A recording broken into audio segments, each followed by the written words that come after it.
Demancom. And again, thank you very much, Mr. Esper for the presentation of the Office of the ASDS.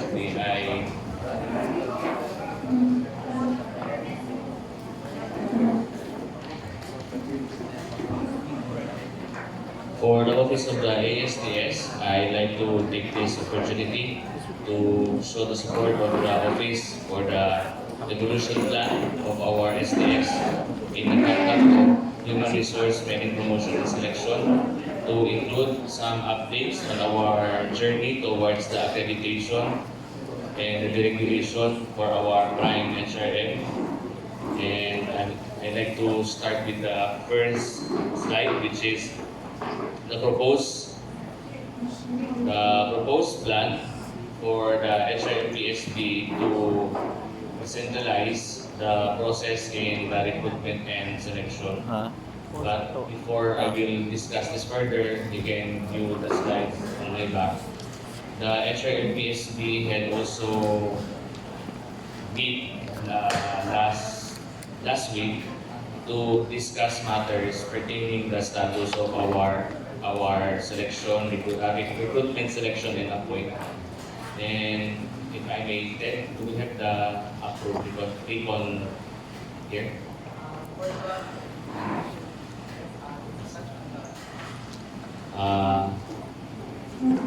I'd like to present to you the approved, newly reconstituted HRMPSB of the division. Yours truly will sit down as the chair, while we agreed that there would be a vice chair for the HRMPSB, and I assume that previously there is no vice chair. This time we will have a vice chair to ensure that there will be a continuity in the recruitment and selection of our personnel. And the vice chair is no other than the SG or the chief. And she will be having an alternate also. This will ensure continuity in the process.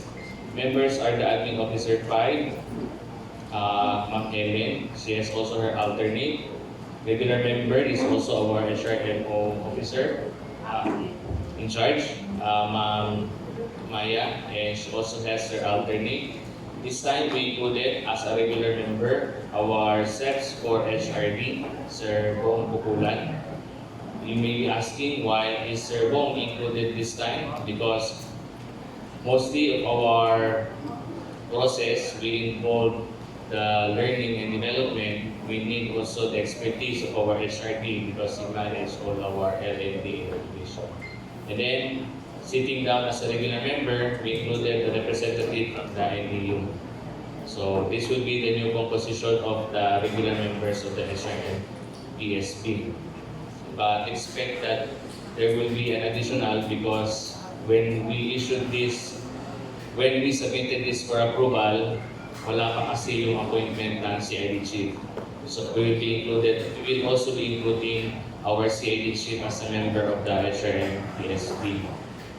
Precisely, she will be included because there will be positions that pertains to instructional items like teachers, teaching related, and we need her to be with us, and of course master teachers. And we also have our regular HRM PSP Secretariat. The very reason there is a reconstitution is because of the plan of our SDS to devolutionize the process. This is not yet approved, but I'm taking this opportunity to present to the body for further improvement, comments, and maybe you can input some of the process for us to be able to include it in our final presentation to our SDS for approval. We will be calling the process the DISPA, the Division Simultaneous Career Position Assessment. What is this?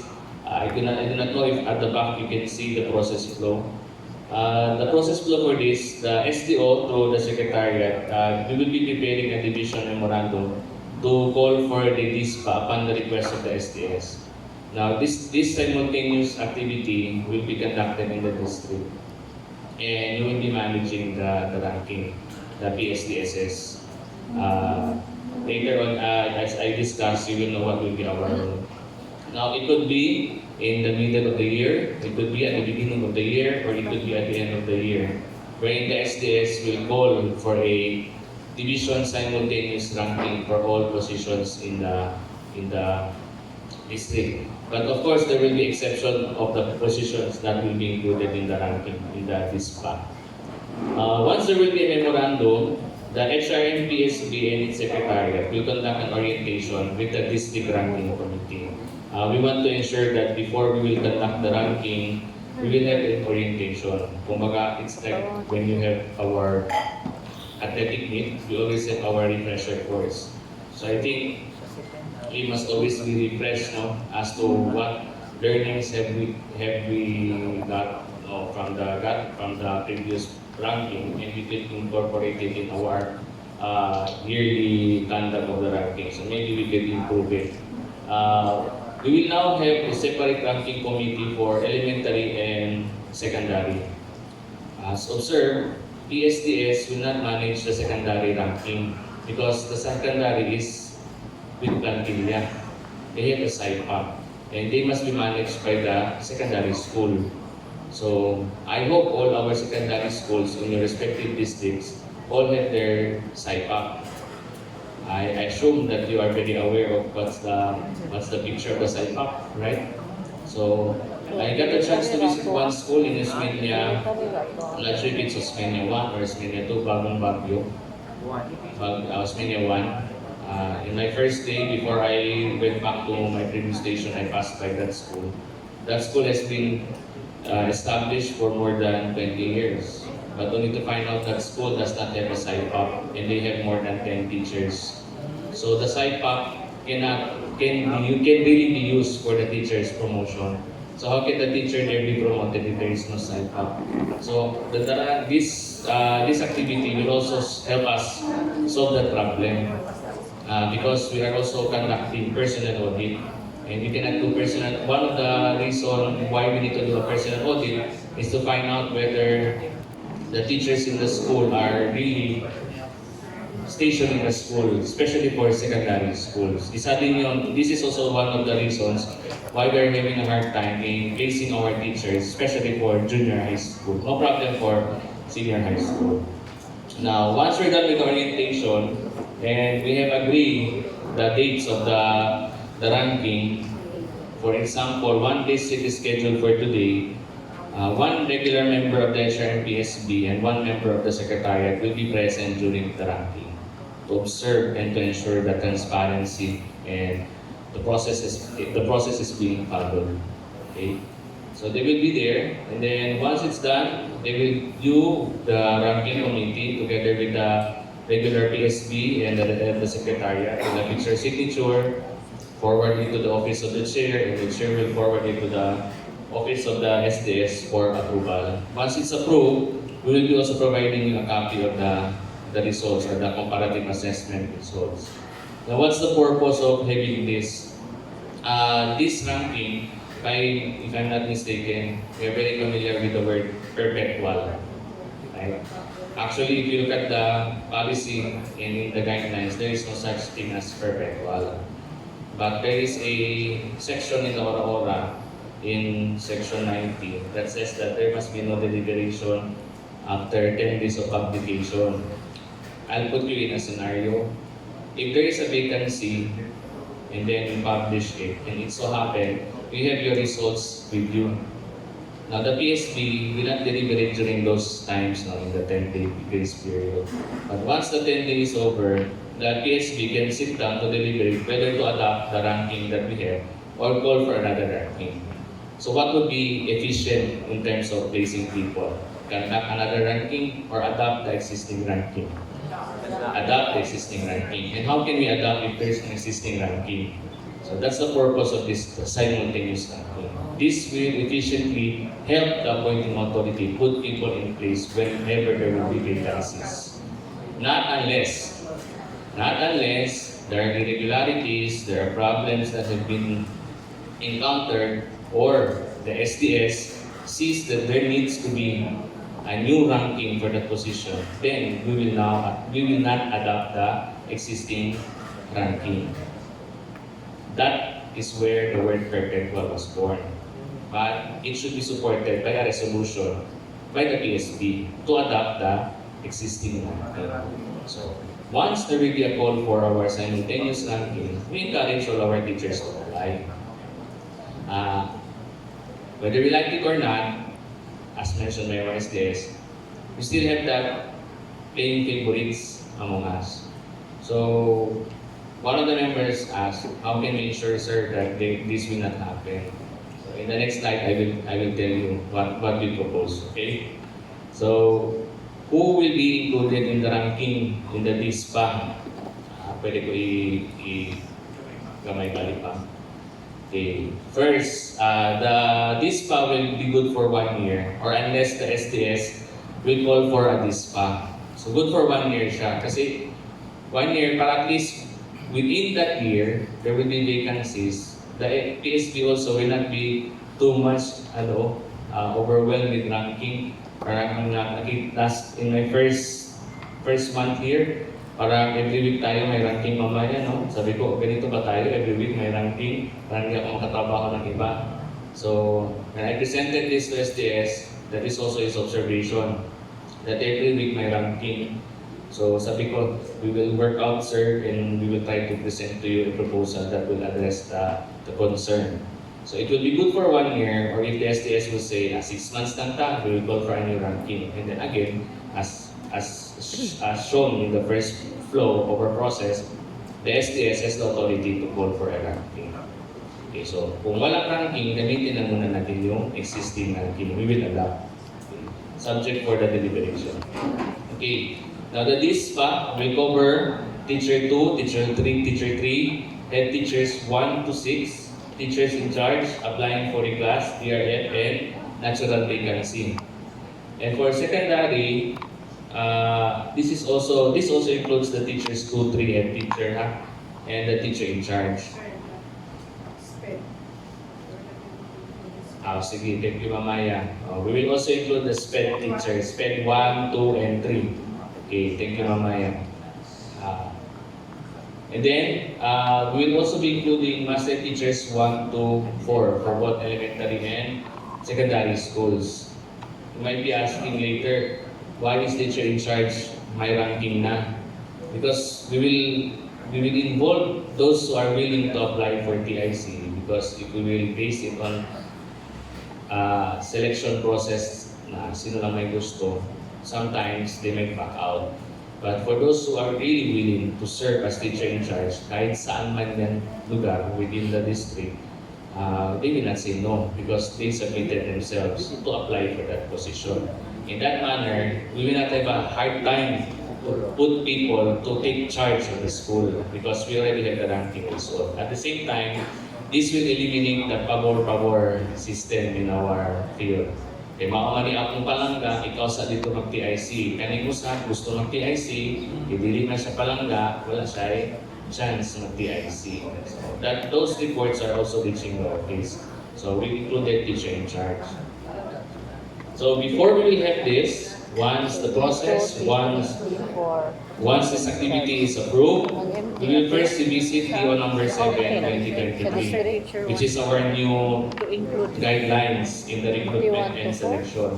Of course, we will review the ranking procedures, the documentary requirements, and other RSA matters. In doing so, we will include the PSTS, and I think we already floated a Google link to also identify who are your district admin officers. Because in this process, we really need to tap our admin officers because part of their KRA is human resource management. So they will be involved in this process. Only the district admin officers. So not the school. The school can help and assist the teachers in preparing the documents. But who will be sitting with us, it will be the district admin officers. Okay? Now, you don't have to worry because when we will issue a memorandum, we will also be including the different issuances that will be your guide in conducting the ranking. For example, if it's a natural vacancy, except for teacher 2 and teacher 3, for school administrator, kung nagkaroon ng bakante head teacher, anong order na gamitin natin? We will be using, I can use my pointer pala. We will be using DO7 series of 2023 for school administrators if the vacancy is natural for head teacher. What will be your qualification standard? You use DO number 39 series 20 to 2009. So we are already providing you the policies, so you will be guided. Sir, if it's a vacancy of teacher 2 and teacher 3, what are we going to use? We use DO 66 series of 2007 because that is still in effect. Okay, upon the issuance of the BHROD memorandum. Okay, sir, if our teachers in the field or in the district would like to apply for the classification of their item from HT1 to 2 to 3 to 4 to 5 and 6 for elementary and secondary and principal 2, 3, and 4, are we going to use DO7? No, we are going to use DO97 series 2011. The qualifications are also included in that depth order and the ranking. Sir, wala naman ranking sa unang reclass. Yan din ang tanong ng kasama namin sa PSB. And when we went over the DO97, sabi ko, sino magsasabi na may potential ito? Kung di ba, sa ranking committee yan. So we will now have a ranking of our reclassification. It will not be ako lang ang magsasabi, ito qualified ito, mag-reclass. That's not deliberation. Diba? Hindi ako magsasabi, ikaw pwede ka na mag-reclass, dito ka ako mag-evaluate, no? Kasi may point system ang reclass. Okay, so we have a different order. Now, for master teachers 1, 2, 3, and 4, we still use make order number 10 and the dex order number 57. US and the ranking scores. Okay? So you can take a picture if you want. Okay. Another, they mentioned, sir, how can we secure the integrity of the ranking? Simple. If any irregularities done during and after the process that constitute fraud, dishonest conduct, of course, we will subject it for review. And the ranking will be deferred of the entire district. If one teacher will complain and file a formal inquiry na how come sir was not included by the district supervisor, sabi ni district supervisor hindi ako qualified, dumating yan sa amin, the entire ranking of the district will put on hold and will be deferred. So, kaya you have to cooperate with us. That's one way for us to ensure that it will really happen in an honest and fair manner. Okay? Don't worry, PSDSS, we will also provide you score sheets.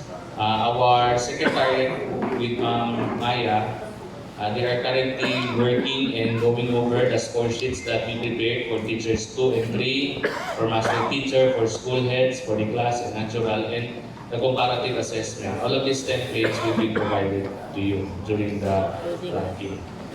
And once this will be approved, it will be annexed to the memorandum. Okay? So questions is for later na lang. Okay. So again, the constitution of the PSB, we included also our IT there, representative from IT, because we are trying also to work and make the standardized written exam and skills test. I have shared it with CID Chief, Ma'am Cyrene, that if possible, we can include the written exam of all positions in our silver tech. So it will be easy for us to access during the conduct of the written exam. Hindi na tayo maghihirap. Nandun lang, may item bank na tayo. So we're trying to improve that. So these are the updates for the Azure MPSB. The next that I will be presenting to you will be the updates for our Prime HRM timeline. Now, upon working with Sir Bong and coordinating with CSC, actually, our Prime HRM is long overdue. 2 years na ba yung wala pa ka na validate.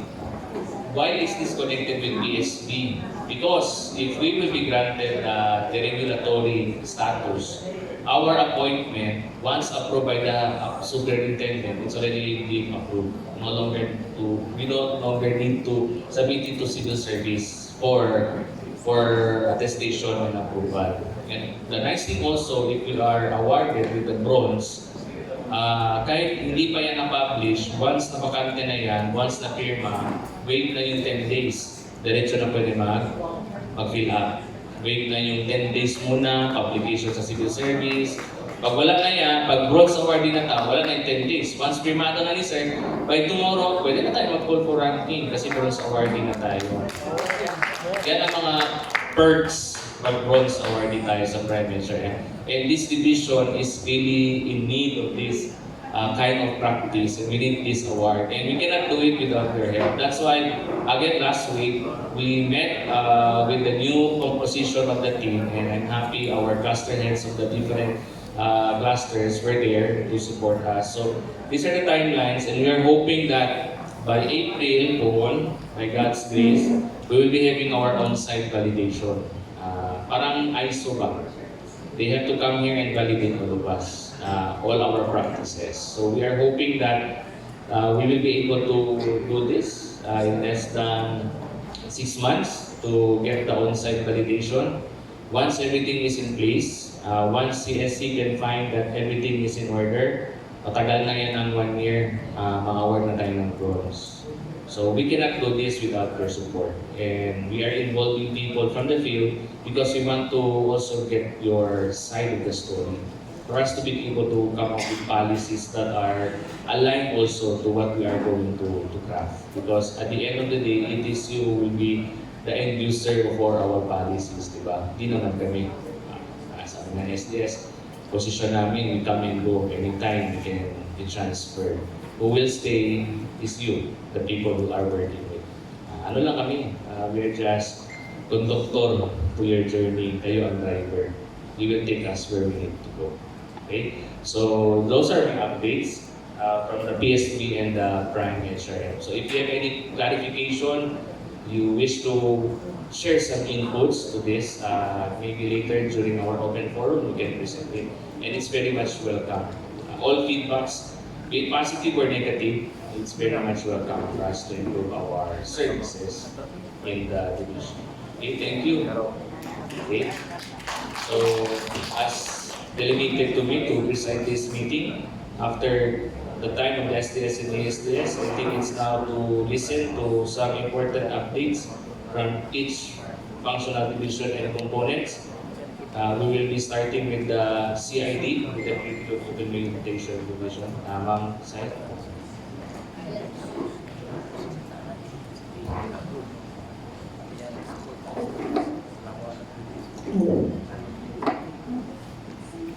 So isang matatag na umaga sa ating lahat, to our top management led by our SDS Roy C. Tubalia and our ASDS Sir Raymond Salvador, the rest of the members of the Execom, to the PSDSS and school principals here present, and the rest of the personnel of this division. Again, my warm morning greetings to everyone. So I'll be presenting some updates from the Curriculum Implementation Division for this first Demancom conference.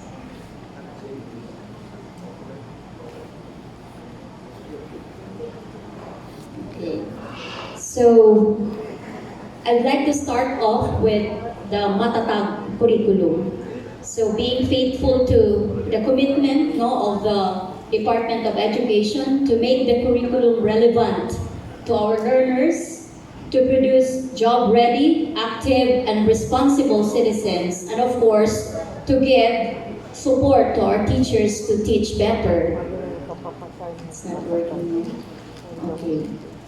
As articulated in the Matatag agenda of our secretary, recently the DepEd, through the Curriculum and Teaching Strand and the National Educators Academy of the Philippines, conducted the National Training of Trainers on the Matatag curriculum, which is actually a prelude to the conduct of series of trainings from the regional level to the division down to the school level. So we have that NTOT for regional trainers last February 5 to 9, 2024 in Cubao, Quezon City. And we are happy to inform you that out of the 27 participants representing different learning areas and grade levels from Region 9, we actually have 4 would-be regional trainers on the conduct of the regional training coming from Zamboanga del Norte Division. So this Okay, thank you. So that training was actually attended by Dr. Anita Subebe for grade 4 Filipino.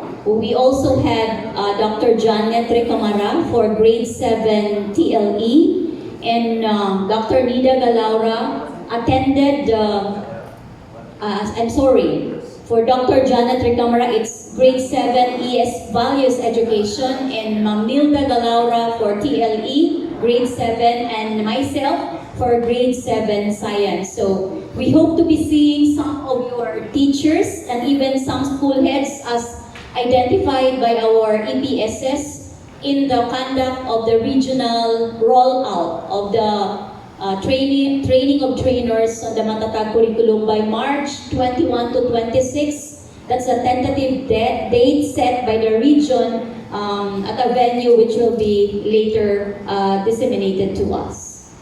Okay.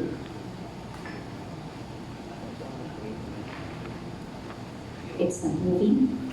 Okay.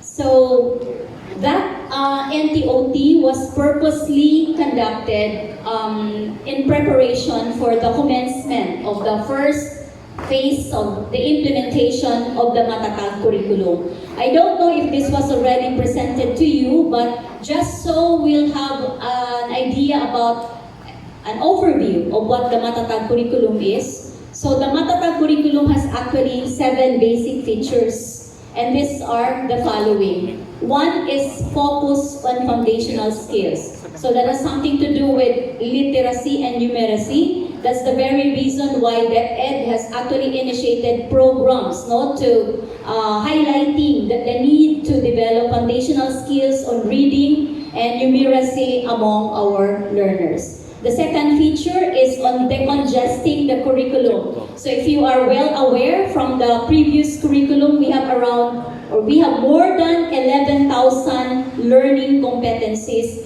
But with the Matatag curriculum, we are now down to how many? 3,000 learning competencies across learning areas and grade levels. And there's also a highlight on the balancing of cognitive demands based on the revised Bloom's taxonomy and a clearer articulation of the 21st century skills, reducing the number of learning areas, especially during the first key stages, and intensifying values education and peace education in the curriculum with the end goal of making our curriculum at par with international standards. So all of the initiatives done by the curriculum and teaching strand, the central office, down to the field, should all boil down to the need to capacitate or to improve the proficiency of our learners so that they will get to perform well, not even in local assessment, but also in international large-scale assessments. Okay. So, out of the 7 features of the Matatag curriculum, I would like to highlight 3. One is on focus on foundational skills, and then the clearer articulation of 21st century skills and intensifying values education and strengthening peace education. For what reason? Because these 3 features are directly connected with recent DepEd issuances on the different programs that we are supposed to implement in the field. Okay, so what are these? One, for instance, is Catch-Up Fridays. So this is actually a new, it's an intervention aimed at reinforcing learning in the different learning areas.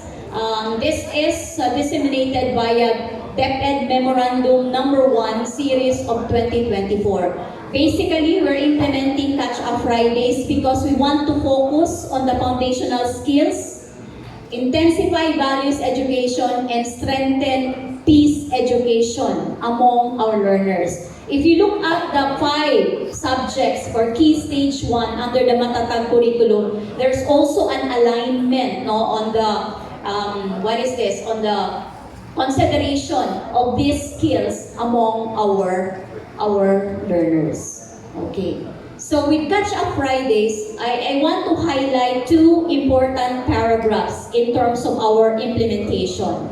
One is paragraph 15, which provides that school heads shall be primarily responsible for supervising the implementation of Catch-Up Fridays. The Curriculum and Learning Management Division and CID shall ensure the compliance of our school in the implementation of Catch-Up Friday policies. And in paragraph 16, we have the need, there is a highlight there on the need to submit quarterly reports from the regional office to the central office. However, we know well that regional office will always ask from the SDO of our reports. And so I'd like to highlight that item in the implementation of Catch-Up Fridays. Now, I don't know if we already have established, we already have crafted a monitoring tool specific to the implementation of Catch-Up Friday. But from our end at the Curriculum Implementation Division,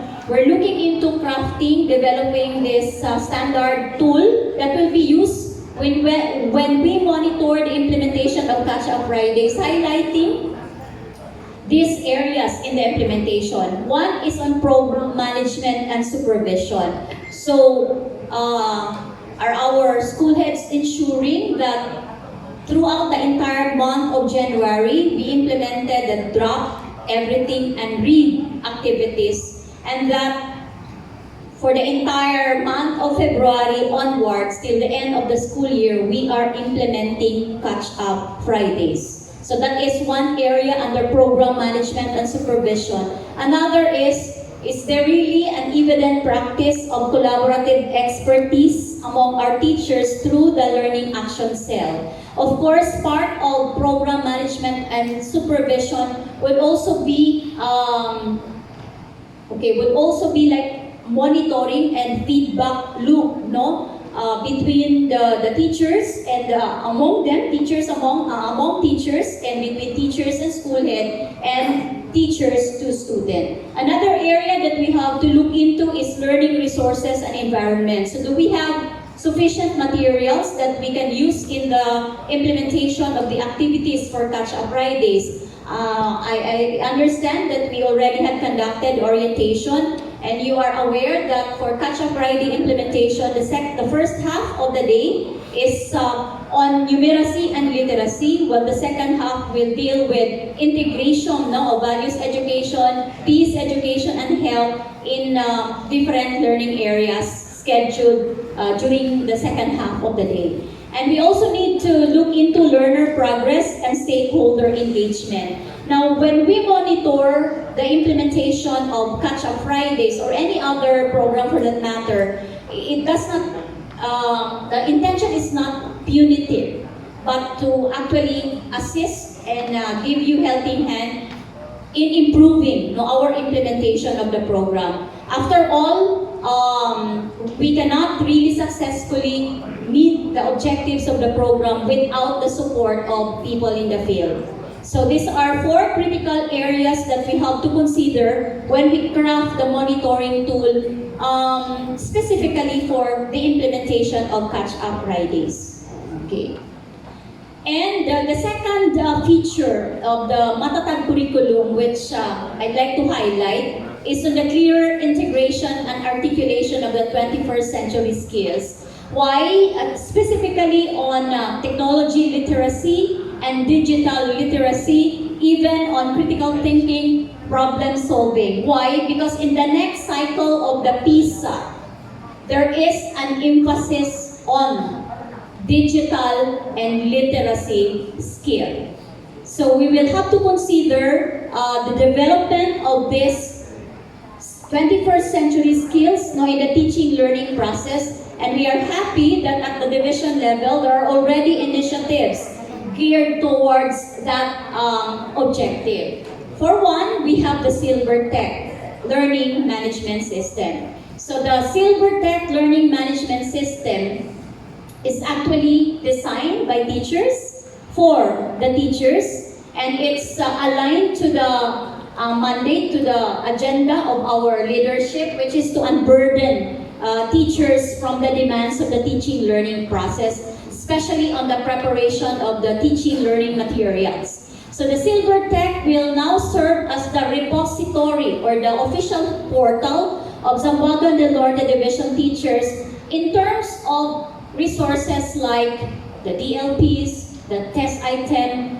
bank, and the iPad modules. It can also allow them to track the performance of their learners, and even for division personnel to readily generate data, giving them an idea about the performance of our students in a particular learning area, particular grade level, and competency. So there are actually 5 menus in the LMS, in the Learning Management System, which is primarily available offline. But what is good about this is that it also has online capabilities. So one menu is classes, the other is EdTech tools, which actually provides variety of interactive materials like flashcard maker, wordplay, word hand picker, pick a puzzle, which will actually unburden and reduce the time it takes for teachers to prepare these materials in the delivery of the lesson.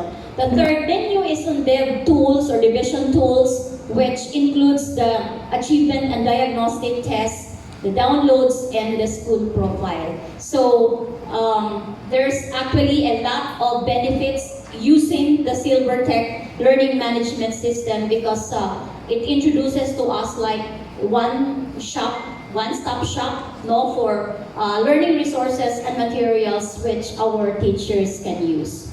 Now, another important program of the Department of Education, which we are also to implement and which we had actually implemented for its first phase last year, is the National Learning Camp. So the National Learning Camp is actually a sub-program of the National Learning Recovery Program, which is articulated in DepEd Order number 13, series of 2023. So the National Learning Camp for this year will now involve grade 7, grade 8, grade 9, and grade 10 students for INSAIMA, English, Science, and Mathematics.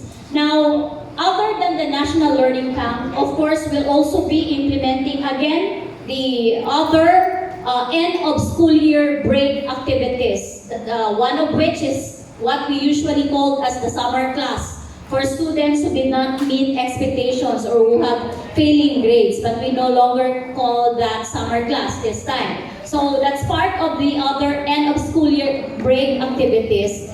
And I'd like to give emphasis on the NLC assessment or pre-test result, which supposedly should serve as basis in the placement of our students in the different camps, right? Because our encounter, our challenge last year is that the NLCA result did not arrive, right?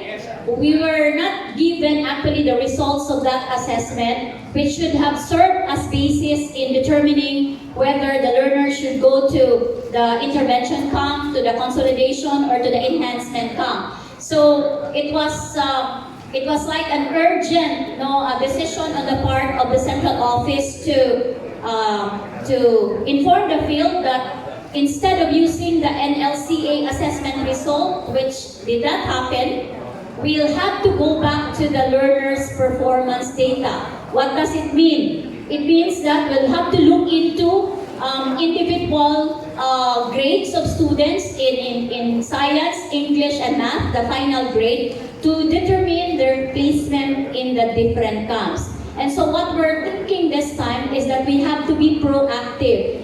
We need to have a database on the learner's performance data, indicating therein how many students for grade 7, for grade 8, for grade 9 fall within the different ranges of grades, which will serve as basis in the NLC placement. So what are those? So below 75, do you have database determining, indicating how many of the students have grades below 75 for English, for science, and math? You should also have data ready showing how many of our students have grades between 75 to 79 for English, Science, and Math, 80 to 84, 85 to 89, and 90 to 100. So this is based on the DepEd Order number 8 series of 20, yung assessment natin na policy. So in the last year's implementation of the National Learning Camp, from 85 to 100, students with those final grades in English, Science, and Math are actually placed under, ano ba yun sila? ICE Enhancement Camp.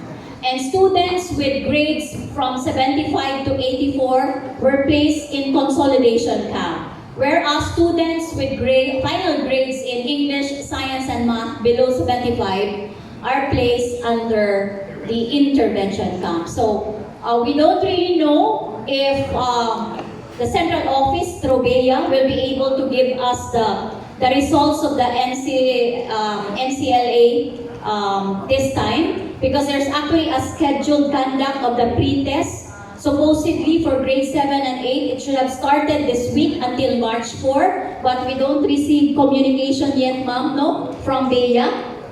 Wala pa. And so we're kind of doubtful whether the assessment result will come in time for the NLC implementation. And so we should be like ready with the learners' performance data, because this could be a repeat of what happened last year. And I don't know with Zamboanga del Norte Division, but in Dipolog City, if I may share our experience, with our size, we really had difficulty determining the number of students because we're kind of surprised. We're caught by surprise, assuming from the start that it will be the NCLA result that will be used in determining the placement of students, only to find out that we'll use the learners' performance data. Okay. So for the first phase implementation of the Matatag curriculum, this school year, 2024-2025, we will be starting with kinder, grade 1, grade 4, and 7. We actually coined that at the central office level. You know, DepEd has really different jargon, no? It's K147. So this will be the grade levels that will be affected by the first phase of the implementation of the Matatag curriculum. Okay. Another important issuance recently is DepEd, what is that? DepEd Memorandum, DepEd Order number 3 series of 2024, amendment to DepEd Order number 22 series of 2023 on the school calendar of activities for school year 2023-2024. So this is actually in keeping with results of consultative meetings, even studies conducted by PNU on the gradual shift or transition, no, to the traditional pre-pandemic na opening of classes, which was actually June before the pandemic. So what's the scope of this policy? Of course, it covers all public elementary and secondary schools, including CLCs. And private schools are actually given a leeway, no, to adopt the policy, but they cannot deviate from the provision of RA 11480, which provides that the number of classes should not be more than 220 days. So what are the specific amendments? So am I highlighting here only specific amendments? One is that the end of school year will be May 31, 2024. The deliberation on awards and recognition by the school awards committee only for learners who will be receiving recognition and awards, and learners who are candidate for graduation, that will be grade 6 and grade 12, and perhaps grade 10 students also who will be moving up, will happen not later than 3 calendar days before the end of school year rights, which is scheduled May 29 to 31. So the third quarter examination is scheduled March 25 and 26, while fourth quarter exam is scheduled May 16 and 17, 2024. The end of school year break It starts from June and ends on July 2026. However, from June 1 to June 30, that's a mandatory 30-day break for our teachers where there should be no voluntary or mandatory tasks assigned to them. So that's from June 1 to June 30, 2024. The National Learning Camp will right away start July 1 to 19, 2024, and this time, instead of having 5 weeks for the intervention camp, there will be 3 weeks only. So that's July 1 to 19, and the assessment date are given for grade 7 and 8, that's February 5 to March 1, but we have yet to receive communication from PEA. So, nakakatakot, no? What happened last year may again happen this year. And so we should be ready with our data. And then we have pre-test for grades 9 and 10, March 4 to 2024. So, the beginning of school year for school year 2024-2025 is July 29, and the end of school year for 2024-2025 is May 16, 2025. So what are the implications of these amendments, of these changes in the school calendar? Basically, there is a reduction, no, in the number of class days. Actually, I tried to check from as compared to the previous end of school year, which should have been June 14, it's like a 2-week reduction. Counting the specific number of class days, yung may contact time, it's like 7 to 8 days decrease, no, from the initial number of class days. Now, however, because of that, hindi naman siya masyadong mataas, no? It's not really that fatal, but of course, we really have to strategize, especially our school heads, no, at the school level. For one, we need to ensure that contact time with learners is really maximized. Another is that if there's a need, we really have to track the progress of our teachers and learners in terms of meeting the expected learning competencies for the quarter. So if there are competencies which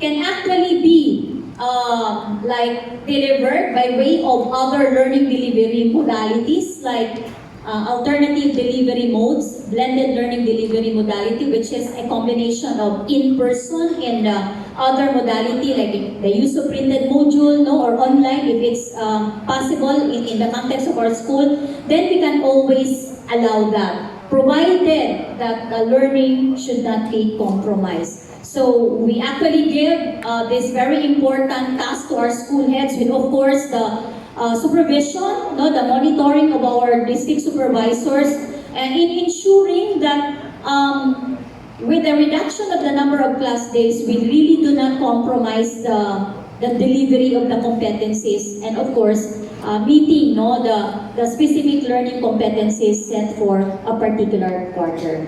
And I think that would be the end from CID. Thank you very much. Thank you very much, our Chief for CID. I know there's a lot for us to